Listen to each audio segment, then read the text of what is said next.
Hi, welcome to session 6 of Data 5070 Statistical Software Packages for Applied Data Analytics. I'm the teacher assistant, Ayush, and session 6 will be about time series forecasting.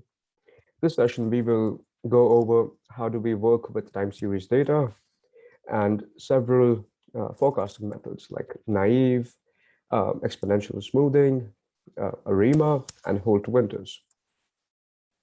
So let's get started. And for this session, we're going to be using GDP data. So we're going to be predicting the United States GDP for the next couple of years. First, let's get the modules for today's session. And we will be using tidy quant,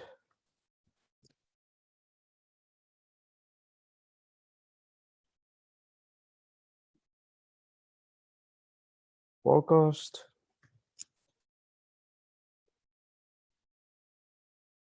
and ggplot.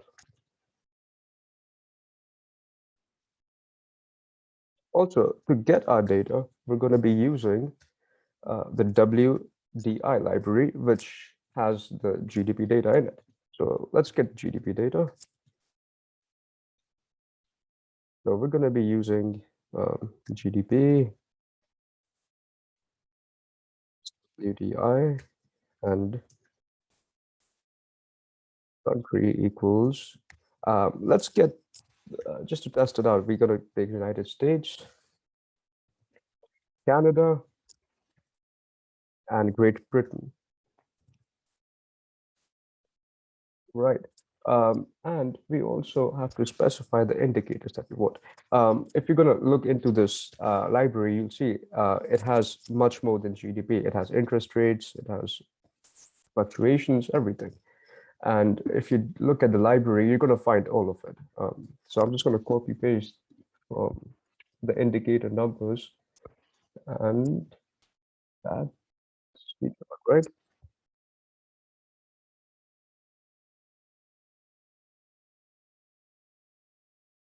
Indicators.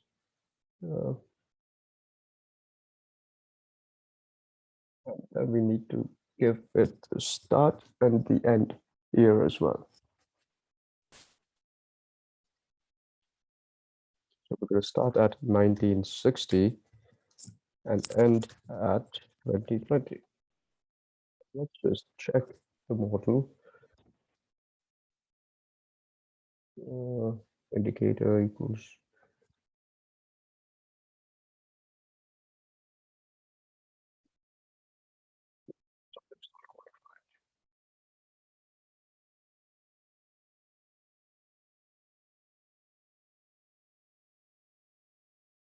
start equals 1960 and equals 2020.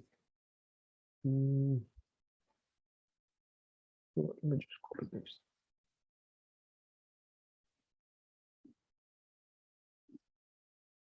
There we go.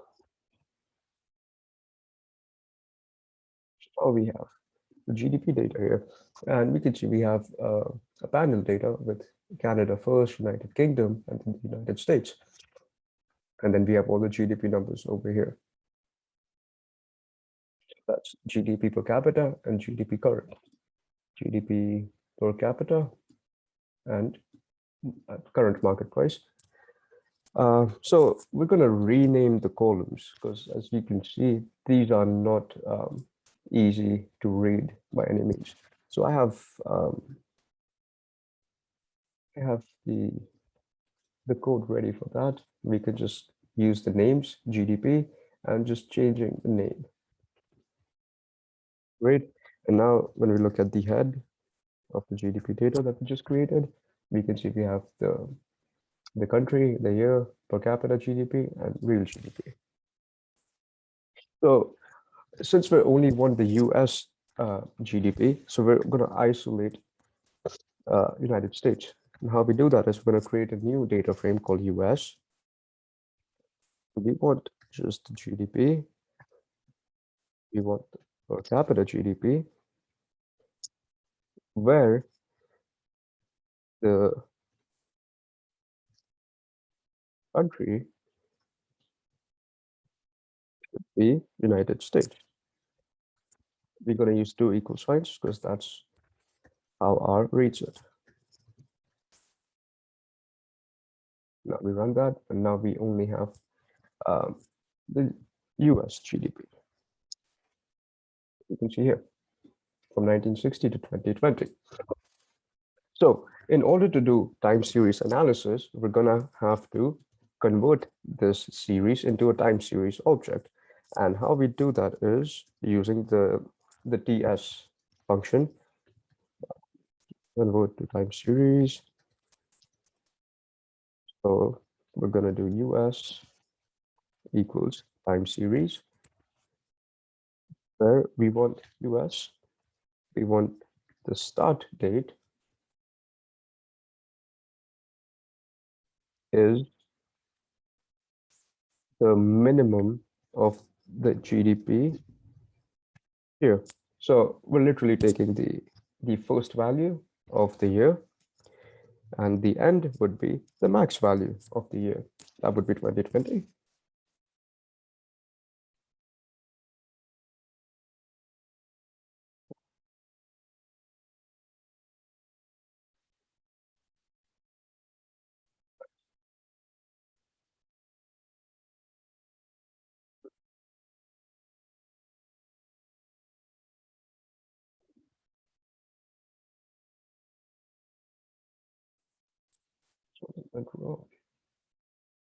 Oh, no.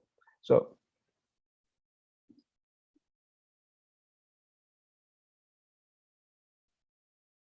great. Now we have a time series object. As we can see over here, we just give start, min, and the max of the year. And if we are to plot this, we can just go plot US.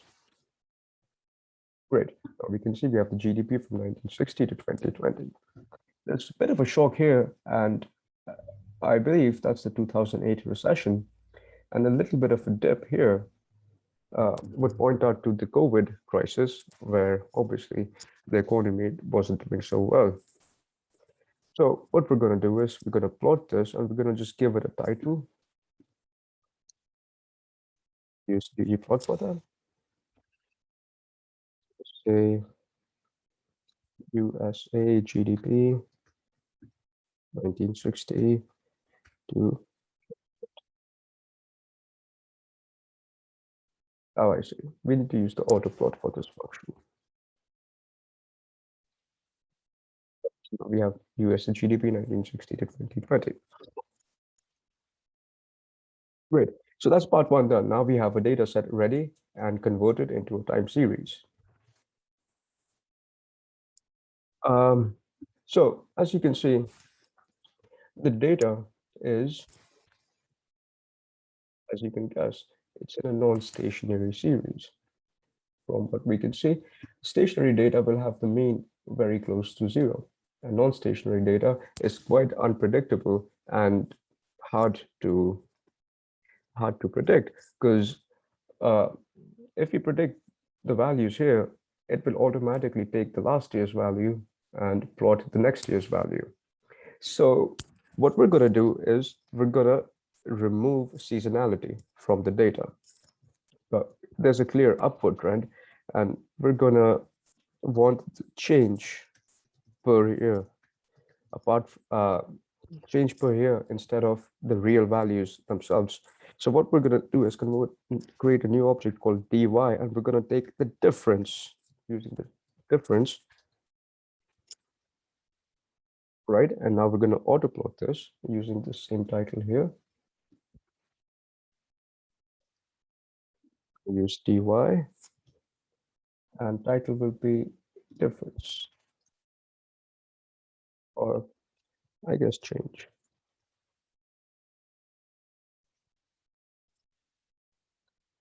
There we go. So now we can see we have removed the seasonality of this data.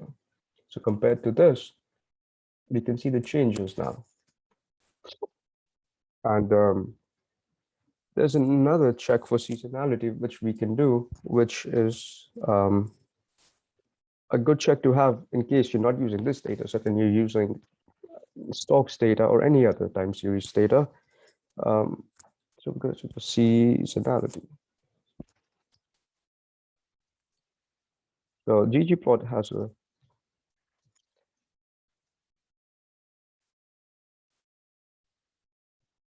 we can now see the data is not seasonal, which is a good sign. And yeah, that means we can use these data sets to start our predictions. So the first model we're going to use is a naive model or a seasonal naive.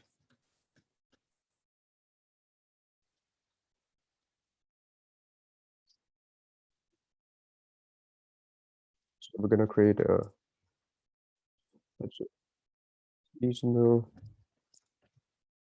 naive as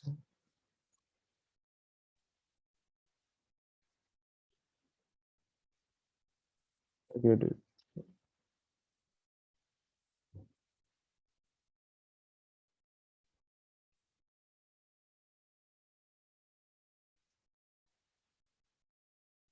And we're going to do h equals, let's say 4, because we want predictions for the next 4 years.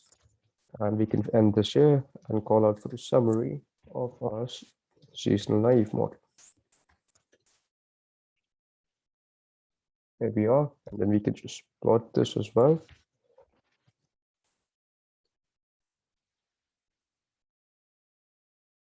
So from what we can see in this model, obviously it's not a great model because the next 4 predictions are the same numbers. And I'm guessing it is based on the last value of the dy. But if you want, we can also check the US model and see if that's any better.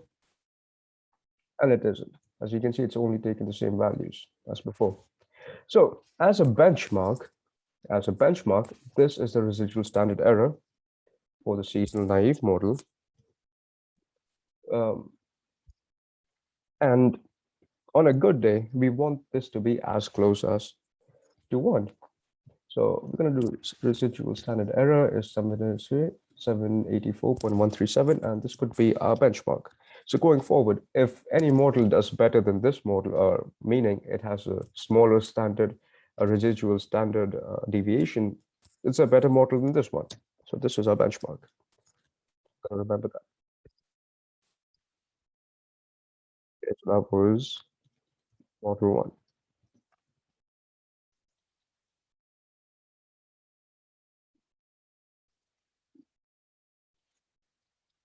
Now we can look at another model as well.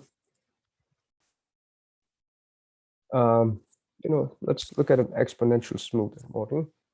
So model 2 would be exponential smoothing.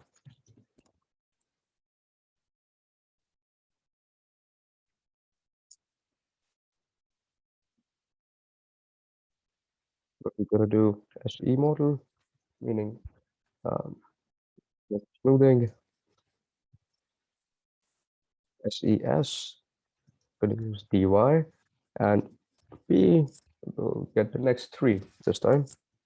You run that, get the summary.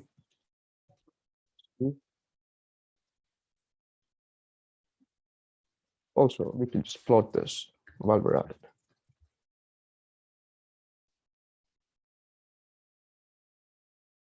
Right, so let's look at the residual standard error for this. Alpha is, well, we have the initial states, we have the sigma, we have the AIC, we also have the error measures. In the forecast, we can also see that exponential smoothing is perhaps not a good model, as the values are quite the same. All right, let's try model 3, which would be Holt Winters.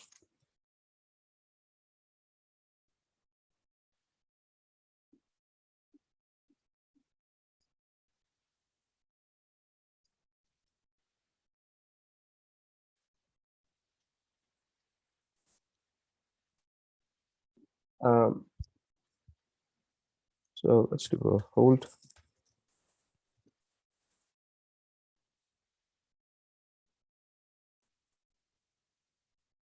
dy equals 4. The summary.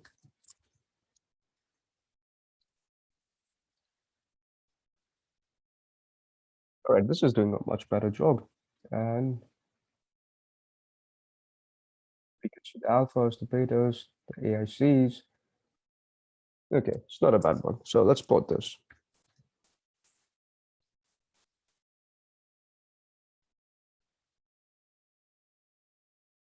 So here we have the predictions for 2021 to 2024. And we could also use the US data set on this to see any difference. See, now that's what I was talking about. If you use just the US data set, it's always going to make almost a linear prediction. See, as it's always increasing, but whereas over here, it increases and it's also decreasing. You can also look at the parameters over here. We can look at the RMSE for this. We have 735. And over here, we have 703. So obviously, the lower the RMSE, the better your model is. So for this model, we will be going with the dy. That is the difference, and not the data itself. Right. Now let's look at the fourth and last model, which will be Arima, an autoregressive model. And RStudio really makes it easy to run an Arima model with the auto Arima function, and it chooses the lags and itself, basically. So you don't have to worry about tweaking your model every time you don't get a good result. So let's do an Arima model where we're going to use auto Arima. And in Arima, you could use the US model because it's going to take the difference itself. It's going to do that in the back where we took the difference up here. Arima is going to do it by itself. Hence, the auto Arima function is very useful. So let's get the forecast of this model.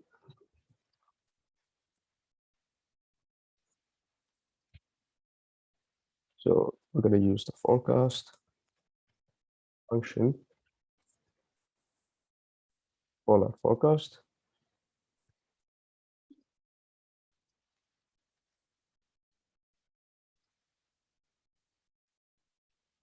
Arima model, great. Let's predict for the next 5 years this time.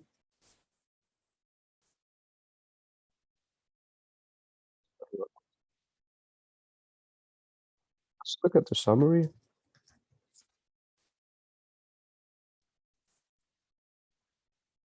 And we're also going to plot it at the same time.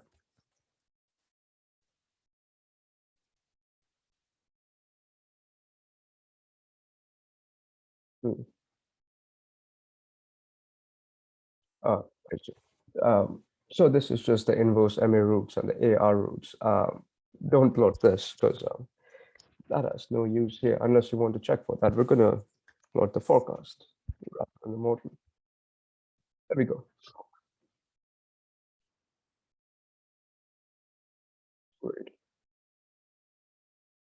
Good. RMSE is 663 this time compared to the last model, which ran 735, meaning that Arima is doing a much better job at forecasting than any other model as of now.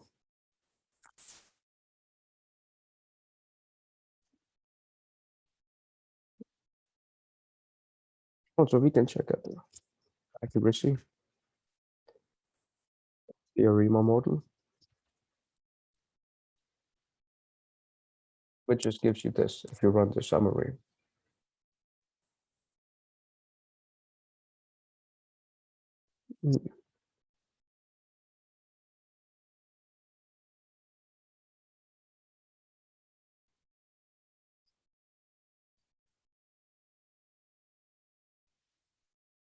Finally, to check the model, we're going to check the residuals, and you can do this for every model that we run up there. I'm going to use the forecast Arima.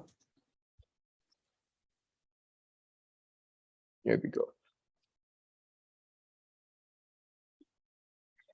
So the AFC plot, what does all this mean? So from the residuals, we can see that this is definitely a non-stationary series, or a stationary series, I'm sorry, because it does follow the same trend more or less, depending on what data you have. And the AFC plot, the autocorrelation plot, in essence, we want these bars to be under these blue lines, the blue dashed lines.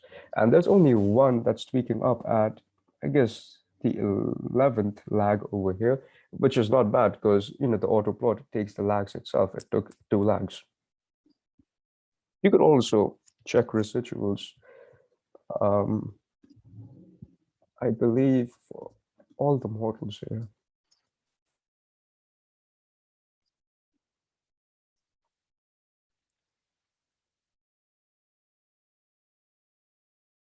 It's quite the same. It doesn't do, yeah, it's not the best, but these are okay models. And at the end of the day, I'm gonna be going with the Arima model because we have the lowest RMSE, and according to our benchmarks, this is the best model. So that was a quick introduction to time series analysis and time series forecasting in RStudio. If you have any questions, feel free to email me or contact me, and I'll see you next week. Thank you so much.